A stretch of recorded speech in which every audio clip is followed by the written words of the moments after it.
आज आपका टॉपिक है लॉन्ग रन फिलिप्स कराओ। इससे पहले आपने देखा कि शॉर्ट रन फिलिप्स कराओ के बारे में आपने पढ़ा। शॉर्ट रन फिलिप्स कराओ आपने देखा कि वो कैसा होता है, डाउनवर्ड स्लोप होता है। लेकिन जब हम लॉन्ग रन फिलिप्स कराओ की बात करते हैं तो लॉन्ग रन जो फिलिप्स कराओ है वो होता है आपका वर्टिकल। तो लॉन्ग रन फिलिप्स कराओ कैसा हो जाएगा, आपका वर्टिकल हो जाएगा। लेकिन जो शॉर्ट रन फिलिप्स कराओ हो वो कैसा होगा, आपका डाउनवर्ड स्लोप होगा। तो ये ध्यान रखिए, पहली बात यही ध्यान रखने की है। अब देखिए उसके बाद अगर इसके आगे हम चलते हैं कि जो लॉन्ग रन फिलिप्स कराओ है इसी के अंदर नेचुरल रेट ऑफ अनएम्प्लॉयमेंट की हम बात करेंगे कि नेचुरल रेट ऑफ अनएम्प्लॉयमेंट क्या है। इस नेचुरल रेट ऑफ अनएम्प्लॉयमेंट का कंसेप्ट जो है वो दिया है मिल्टन फ्रीडमैन और एडमंड फेलिप्स ने।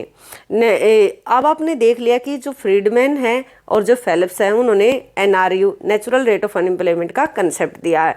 जो नेचुरल रेट ऑफ अनएम्प्लॉयमेंट होती है इसका मतलब होता है कि अब पूर्ण रोजगार की स्थिति है, पूर्ण रोजगार की स्थिति है। लेकिन जब पूर्ण रोजगार की स्थिति होती है, फुल एम्प्लॉयमेंट होता है, तो वहाँ पर भी कुछ परसेंट बेरोजगारी इकोनॉमी में हमेशा एग्जिस्ट करती है। वो लगभग 5 या 5.5% के अराउंड बेरोजगारी होती है। और ये जो बेरोजगारी होती है वो दो तरीके की होती है। एक होती है फ्रिक्शनल अनएम्प्लॉयमेंट, एक होती है स्ट्रक्चरल अनएम्प्लॉयमेंट। जब हम बात करते हैं फ्रिक्शनल अनएम्प्लॉयमेंट की, तो जो फ्रिक्शनल अनएम्प्लॉयमेंट होता है ये होता है कि कुछ लोगों की आदत होती है कि वो एक जगह पर काम नहीं करना चाहते, वो एक जगह से दूसरी जगह चले जाते, बार बार काम चेंज करने की आदत होती है। तो जितने समय यदि उनको 10 दिन के बाद मिलता है या 15 दिन के बाद, जो थोड़े समय के लिए बेरोजगार होते हैं, या हो सकता है कि जहाँ पर वो काम करते हों कुछ समय के लिए वहाँ पर बिजली से संबंधित, रॉ मटेरियल से संबंधित कोई प्रॉब्लम आ जाए, तो इसको बोलते हैं फ्रिक्शनल अनएम्प्लॉयमेंट। उसके बाद देखिए स्ट्रक्चरल अनएम्प्लॉयमेंट, संरचनात्मक बेरोजगारी, ये होती है घर्षणात्मक बेरोजगारी, ये होती है संरचनात्मक बेरोजगारी। जो स्ट्रक्चरल अनएम्प्लॉयमेंट होता हो सकता है कि इकोनॉमी में टेक्नोलॉजी चेंज होगी, हो सकता है कि डिमांड पैटर्न चेंज होगा। जब इकोनॉमी का स्ट्रक्चर ही चेंज हो जाए, हो सकता है जब इकोनॉमी के अंदर जॉब अपॉर्चुनिटी तो हैं बट लेकिन इस तरीके का डेवलपमेंट यानी कि नई नई इंडस्ट्री आ रही हैं, लेकिन उन इंडस्ट्री में जिस तरीके के स्किल्ड लेबर चाहिए, जिस तरीके के स्किल्ड लेबर चाहिए वो स्किल्ड लेबर नहीं है। तो यहाँ पर भी आप देख पा रहे हो, तो ये बेरोजगारी इकोनॉमी में ऑलवेज बनी रहेगी। अब चलिए इसके नेक्स्ट पार्ट पर चलते हैं। तो अब मोस्ट इम्पोर्टेंट है, इसको थोड़ा सा आप ध्यान से देखिएगा। जो फ्रीडमैन थ्योरी है, जो फ्रीडमैन या नेचुरल रेट ऑफ अनएम्प्लॉयमेंट है, या जो लॉन्ग रन फिलिप्स कराओ है, वो यहीं से निकल कर आता है। फर्स्ट हम यहाँ पर देखते हैं, एक सेकंड के लिए यहाँ पर आप देखिए कि ये लॉन्ग रन एग्रीगेट सप्लाई कराओ है और ये शॉर्ट रन एग्रीगेट सप्लाई कराओ है, और ये है एग्रीगेट डिमांड। आप देख पा रहे हो कि ये जो 1 लिखा हुआ है यहाँ पर, ये जो मान लेते हैं कि यहाँ पर कोई ई पॉइंट है, तो यहाँ पर आपने देख लिया कि शॉर्ट रन एग्रीगेट सप्लाई और लॉन्ग रन एग्रीगेट सप्लाई और एग्रीगेट डिमांड, या आप ये बोल सकते हो कि एग्रीगेट डिमांड एग्रीगेट सप्लाई के बराबर है। इसका मतलब है जितने भी रिसोर्स हो फुली यूटिलाइज्ड है, यानी कि कोई भी रिसोर्स यहाँ पर फ्री नहीं है, जितने भी रिसोर्स हैं उनका पूरी तरीके से यूज किया जा रहा है। अब देखिए जब ये रिसोर्स का पूरे तरीके से यूज हो ही रहा है तो उसके बाद क्या होगा, सेकेंड स्टेज क्या होगी, यदि इकोनॉमी के अंदर एग्रीगेट डिमांड इंक्रीज हो जाती है, तो एग्रीगेट डिमांड इंक्रीज होने से क्या होगा, आउटपुट बढ़ाने की कोशिश की जाएगी Q1 से Q2 तक। लेकिन आपको पता है कि Q1 से Q2 तक जो आउटपुट है वो नहीं इंक्रीज हो सकता। लेकिन जब नहीं इंक्रीज हो पाएगा तो इसके लिए क्या होगा, डिमांड इंक्रीज हुई है, डिमांड इंक्रीज होने के साथ साथ ये शॉर्ट रन एग्रीगेट सप्लाई कराओ। जब आपने देखा था कि शॉर्ट रन एग्रीगेट सप्लाई कराओ, मैं एक बार थोड़ा सा आपको यहाँ पर बता देती हूँ, रिकॉल करवा देती हूँ कि इस तरीके का एग्रीगेट सप्लाई कराओ होता है, इस तरीके का एग्रीगेट सप्लाई करो। यहाँ तक आप देखते हो कि डिमांड जब इंक्रीज करती है यहाँ तक तो क्या है, प्राइस कांस्टेंट रहते हैं। इसके बाद जब डिमांड इंक्रीज करती है तो कुछ आउटपुट भी इंक्रीज करता है। वही चीज़ दिखाई गई है कि शॉर्ट रन में क्या है, एक तरीके से अगर एग्रीगेट सप्लाई करा हमारा पॉजिटिव है, ये पॉजिटिव वाली स्लोप दिखाई गई, तो हम आउटपुट इंक्रीज करवा पाएंगे लेकिन साथ में प्राइस भी कुछ इंक्रीज हो जाएंगे। लेकिन जब एग्रीगेट सप्लाई करा वर्टिकल हो जाता है तो यहाँ पर डिमांड इंक्रीज होने पर सिर्फ प्राइस ही इंक्रीज होंगे। तो ये बात आप ध्यान रखिएगा क्योंकि ये बार बार यूज होने वाला कंसेप्ट है। तो अब देखिए एग्रीगेट डिमांड AD से AD1 हो जाती है और शॉर्ट रन सप्लाई कराओ के अकॉर्डिंग क्या है, आपका आउटपुट Q1 से Q2 बढ़ता है और प्राइस आपके यहाँ से यहाँ तक इंक्रीज कर जाते हैं। उसके बाद यहाँ पर देखोगे आप कि लेकिन यहाँ पर क्या, ये जो लॉन्ग रन एग्रीगेट सप्लाई करा ये क्या दिखा रहा है आपको, ये आपको ये दिखा रहा है कि यहाँ पर जो है रिसोर्स क्या है, फुली यूटिलाइज्ड है। तो देखिए अब एग्रीगेट डिमांड, अब थर्ड पार्ट ये है, एग्रीगेट डिमांड AD1 से AD2 हो जाती है। अब आपको पता है कि जब AD1 से AD2 होगी तो यहाँ पर क्या होगा, प्राइस पहले इतने थे, अब कितने हो जाएंगे, प्राइस इतने हो जाएंगे, P से P1 हो जाएंगे। जब प्राइस इंक्रीज हो जाएंगे, P से P1 हो जाते हैं, अगर प्राइस इंक्रीज होकर P से कितने हो जाते हैं, P1 हो जाते हैं, इनकी P2 P1 तक इंक्रीज कर जाते हैं। तो प्राइस इंक्रीज होने पर यहाँ पर क्या होगा, जो वेज है यानी कि यहाँ पर इन्फ्लेशन आ जाएगा और जो प्रोड्यूसर वेज भी इंक्रीज होंगे, जिसके कारण से जो प्रोड्यूसर है उसकी कॉस्ट क्या हो जाएगी, इंक्रीज हो जाएगी। और जब कॉस्ट इंक्रीज हो जाएगी तो ये शॉर्ट रन सप्लाई कर्व जो है वो लेफ्ट शिफ्ट हो जाएगा, यानी कि SRAS1 से लेकर 2 पर चला जाएगा और इन्फ्लेशन रेट 2 से 4% हो जाएगा। तो आपने देख लिया कि जब डिमांड इतनी इंक्रीज हुई जिसके कारण से प्राइस इंक्रीज हुआ, प्राइस इंक्रीज होने के कारण से वेज इंक्रीज हुए, वेज इंक्रीज होने के कारण से कॉस्ट इंक्रीज हुई, कॉस्ट इंक्रीज होने के कारण से ये SRAS जो 1 है ये 2 पर शिफ्ट कर गया। और यहाँ पर आप देख पा रहे हो कि प्राइस कितने हो गए हैं, P से यानी कि कोई भी P था, P से P1 या ये बोलो आपके 2% से 4% तक इंक्रीज हो गए हैं। तो अब देखिए ये दोनों सिचुएशन आप देख कर चलिए। फर्स्ट ये देख रहे हो PC यानी कि फिलिप्स कर्व है, जब 2% एक्सपेक्टेड इन्फ्लेशन रेट है, कि एक्सपेक्टेशन क्या लगाई कि इन्फ्लेशन कितना रहेगा, इतना रहेगा। फर्स्ट पॉइंट ये बताता है आपका, जो कि इसके आधार पर है। उसके बाद देखिए एग्रीगेट डिमांड AD1 से AD2 हो जाती है, जिसके कारण से क्या है, अगर फुल एम्प्लॉयमेंट है तो फुल एम्प्लॉयमेंट होने के बाद तो यहाँ पर क्या होगा कि एग्रीगेट डिमांड AD से AD1 हो जाती है, जिसके कारण से प्राइस जो है वो इंक्रीज कर जाते हैं। आप इस लेवल से इस पर आ जाते हो, पहले कितना था 2% था, अब कितना हो गया, इन्फ्लेशन 4% हो गया है। अब उसके बाद आपने देखा था कि एग्रीगेट डिमांड फिर क्या हुआ था, AD से AD1 हो गई, उसके बाद क्या हुआ, सप्लाई डिक्रीज होकर 1 से 2 पर चली जाती है। तो ये आपको क्या कह रहे हैं कि फुल एम्प्लॉयमेंट होने के कारण से हम इस पॉइंट को, ये जो बेरोजगारी हमने की है ये जो कम की है, अब यहाँ पर आप देखोगे कि बेरोजगारी क्या है, यहाँ से घटकर यहाँ तक आ गई है, यानी कि बेरोजगारी आपने 5.5% से, जो मैंने आपको बताया था कि नेचुरल रेट ऑफ अनएम्प्लॉयमेंट का मतलब होता है लगभग 5 या 6% बेरोजगारी रहती है। आपने कुछ कोशिश की बेरोजगारी को घटाने की और आपने बेरोजगारी को इतना कम कर दिया, मान लेते कि आपने 5% थी, यहाँ पर 5 या 6% थी और आपने यहाँ पर 4% तक आप लेकर आने में कामयाब हो गई। लेकिन ये कामयाबी कुछ ही समय के लिए बनी रहेगी। यहाँ पर जो लेबर है उसको पता चल जाएगा कि ये जो हमने तो सोचा था कि प्राइस इतने रहने वाले हैं, 2% रहने वाले हैं, लेकिन ये क्या है एक तरीके से, लेकिन एक्चुअल में कितने हो गए हैं, 4% हो गए हैं। अब इनको पता चल जाएगा कि जो सामान आप जितने में खरीदते थे अब वो डबल रेट का हो गया है। जब उसकी कीमतें बढ़ गई हैं तो अब क्या करेंगे, वो जो भी पॉलिसी बनाई गई थी वापस क्या होंगी, हड़तालें होंगी, और जिसके कारण से क्या होगा, इन जो भी ये रोजगार में थे लोग, जो अब इनके वेज बढ़ेंगे, वेज बढ़ने के कारण से अब लेबर की सप्लाई जो है, सॉरी जो प्रोडक्शन है वो कम हो जाएगा। जब प्रोडक्शन ही कम होगा तो उनको काम से निकाल दिया जाएगा और वापस इस नेचुरल रेट ऑफ अनएम्प्लॉयमेंट को आप अचीव कर लोगे। तो आपने देखा कि जो ये फर्स्ट है यहाँ से यहाँ पर गए, सेकंड फिर यहाँ से यहाँ पर गए, इसलिए जो फिलिप्स कर्व PC1 से PC2 पर सरक जाता है। तो आइए चलते हैं इसके नेक्स्ट पार्ट में।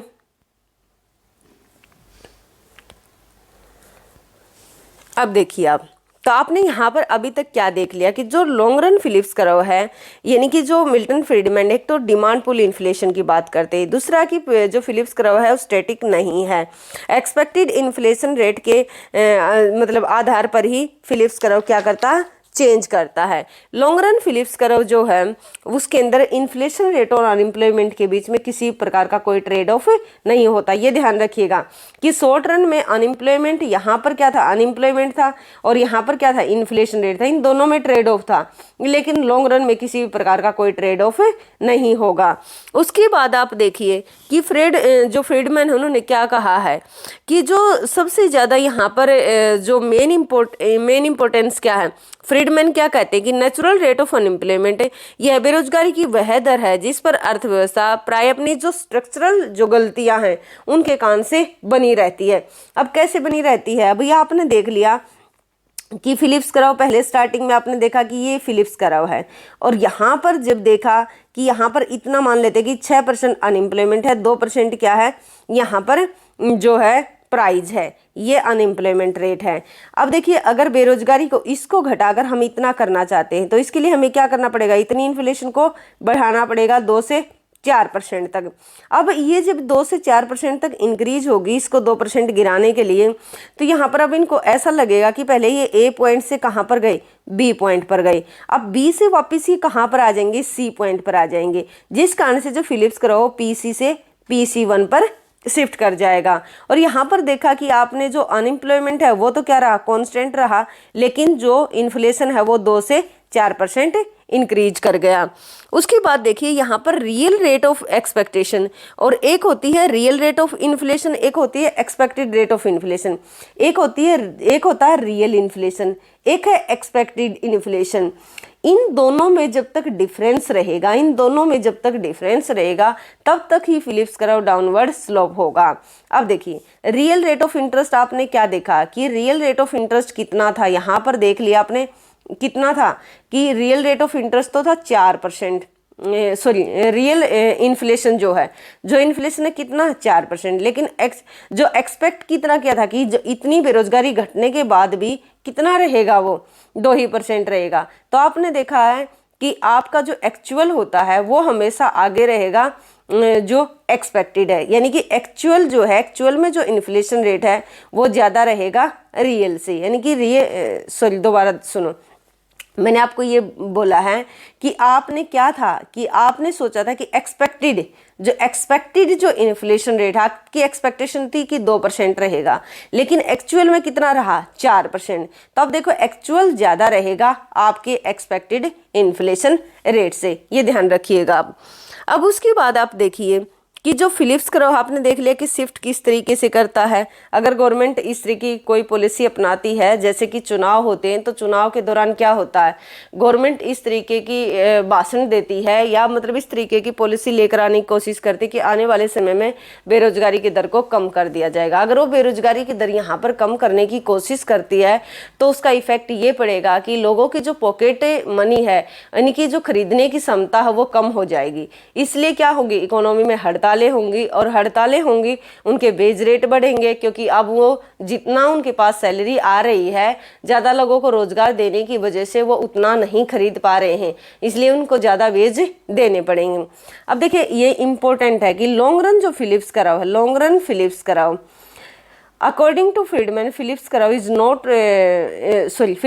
शॉर्ट रन फिनोमिना, यानी कि फिलिप्स कराउ जो हमने देखा अभी वो सिर्फ शॉर्ट रन फिनोमिना है, and it does not remain stable. अब क्या है, वो करें कि लॉन्ग रन में क्या होगा, वो स्टेबल नहीं रहेगा। It is expected rate of inflation which push the Phillips curve in long run.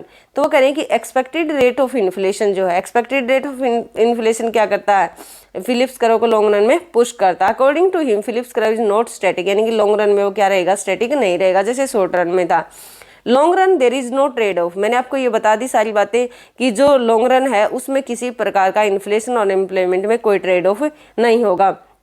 इसका मतलब क्या है कि long run there is no difference between expected, यानी कि एक्सपेक्टेड रेट ऑफ इन्फ्लेशन जो है वो एक्चुअल रेट ऑफ इन्फ्लेशन के बराबर होगा। और अगर वैसे आप देखोगे जब ये डाउनवर्ड स्लोप था, डाउनवर्ड स्लोप में अगर आप देखोगे कि एक्चुअल आपका ज़्यादा रहेगा एक्सपेक्टेड से, ये ध्यान रखिएगा। If there is difference between the expected and actual rate, वो करेंगे जब तक इन दोनों में डिफरेंस रहेगा तभी तक ये डाउनवर्ड स्लोप हो सकता है। अब देख लीजिए यहाँ पर भी इसको एक और डायग्राम है, ये देखा आपने कि ये इनिशियल शॉर्ट रन फिलिप्स कराउ है, ये वाला जो आपने देख लिया कि इनिशियल स्टार्टिंग में जिस टाइम पर बेरोजगारी की दर इतनी है और इन्फ्लेशन रेट इतना है, इसके बाद यदि बेरोजगारी की दर को इतना कम करने की कोशिश की जाती है 2% तक, तो इससे क्या होगा, इन्फ्लेशन रेट 2 से 4%। आपने कितना सोचा था कि कितना रहने वाला, एक्सपेक्टेशन ये थी कि इतना रहेगा, लेकिन एक्चुअल में कितना रहा, इतना। तो आपने देखा कि एक्चुअल ज़्यादा है एक्सपेक्टेड से। तो अब क्या होगा, जो ये वर्कर हैं यहाँ पर क्या होगा, ये ज़्यादा वेज की डिमांड करेंगे, जिसके कारण से ये शॉर्ट रन फिलिप्स कराउ है न्यू शॉर्ट रन फिलिप्स कराउ की नए फिलिप्स कराउ पर शिफ्ट कर जाएगा। तो आपने देखा कि बेरोजगारी की वापस वही 3%, यानी कि ये जो फिलिप्स कराउ है यहाँ पर आपने देख लिया कि ट्रेड ऑफ नहीं है, ऐसा नहीं है कि इन्फ्लेशन बढ़ने से बेरोजगारी कम हुई, नहीं, इन्फ्लेशन तो बढ़ गया लेकिन बेरोजगारी कितनी है, उतनी की उतनी रही। अब आगे चलिए, यहाँ पर सेकंड देखते हैं हम। ये हमने देख लिया कि ड्यूरिंग नेचुरल, हाँ एक बार इसको और देख लेते हैं। यहाँ पर ये क्या कहता है कि during natural rate of unemployment inflation will neither increase nor decrease. ये ध्यान रखिएगा, ये मोस्ट इंपॉर्टेंट है, बहुत बार ये क्वेश्चन पूछा गया है। ये करें कि नेचुरल रेट ऑफ अनएम्प्लॉयमेंट, ये नेचुरल रेट ऑफ अनएम्प्लॉयमेंट इसकी बात कर रहे हैं कि ये क्या है, नेचुरल रेट ऑफ अनएम्प्लॉयमेंट, जिसको नारू भी हम बोलते हैं। तो ये यहाँ पर ये करें कि इन्फ्लेशन विल नाइदर इंक्रीज और नॉर डिक्रीज, वो करेंगे यहाँ पर ना इन्फ्लेशन इंक्रीज और neither increase nor decrease. Natural rate of unemployment यानी कि expected rate of inflation actual rate of inflation के बराबर है। फ्रीडमैन और फिलिप्स व्यू जो है, फिलिप्स ने जो करा हुआ है, नॉन एज ए एक्सेलरेटनिस्ट और एडेप्टिव एक्सपेक्टेशन, ये मोस्ट इंपॉर्टेंट है। यानी कि जो फिलिप्स करा हुआ है, किसका, फ्रीडमैन का, ये एडेप्टिव एक्सपेक्टेशन के ऊपर बेस्ड है। एडेप्टिव एक्सपेक्टेशन का क्या मतलब, जो पीछे हुआ है और जो आज हो रहा है उसके आधार पर ही इसका अनुमान लगाया जाता है। वर्टिकल लॉन्ग रन फिलिप्स करा related the study rate of inflation, इनके वर्टिकल जो फिलिप्स करा वो क्या दिखाता है, स्टडी रेट ऑफ इन्फ्लेशन, के इन्फ्लेशन कांस्टेंट है। इन्हें adaptive expectation hypothesis, expected rate of inflation always lag behind the actual rate of inflation. अभी मैंने आपको बता ही दिया कि expected rate of inflation, expectation कितनी थी, 2% की थी, लेकिन एक्चुअल में कितना होगा, 4% में, तो करेगी ये हमेशा पीछे रहेगा इससे। अब आगे चलिए, नेचुरल रेट ऑफ अनएम्प्लॉयमेंट। अब आपने देख लिया कि जो नेचुरल रेट ऑफ अनएम्प्लॉयमेंट है इसके बारे में कुछ इंपॉर्टेंट बातें, कि आपने देखा कि नेचुरल रेट ऑफ अनएम्प्लॉयमेंट है। एक बार दोनों फिलिप्स करो को हम बना लेते हैं, लॉन्ग रन फिलिप्स करो, शॉर्ट रन फिलिप्स करो। तो ये जो पॉइंट है यहाँ पर, ये नेचुरल रेट ऑफ अनएम्प्लॉयमेंट है। अब देखिए, अब ये आपको कहते हैं कि अगर आप इससे नीचे आओगे ना तो बेरोजगारी की दर घटेगी और इन्फ्लेशन बढ़ेगा। देखिए, मान लेते कि इतने प्राइस थे तो बेरोजगारी यहाँ पर 6 थी, हो सकता है कि 5% हो जाए, लेकिन प्राइस P से P1 हो जाएंगे। तो ये कहते हैं कि अगर आप इससे नीचे आओगे तो बेरोजगारी की दर घटेगी, इन्फ्लेशन बढ़ेगा। उसके बाद ये आपको ये कह रहे हैं कि यदि आप इसका दूसरा केस देखिए कि यदि आप इस साइड जाते हो तो इस साइड जाने से आपकी बेरोजगारी क्या है, बढ़ेगी। अब यहाँ पर देखिए, पहले प्राइस ये थे, यहाँ पर देखिए अगर इन्फ्लेशन घट रहा है लेकिन बेरोजगारी क्या है, पहले के कंपेयर में बढ़ रही है। तो करें कि अगर इसके यहाँ पर आते हो आप तो बेरोजगारी घटेगी, अगर इस साइड जाओगे तो बेरोजगारी बढ़ेगी, ये ध्यान रखिएगा आप।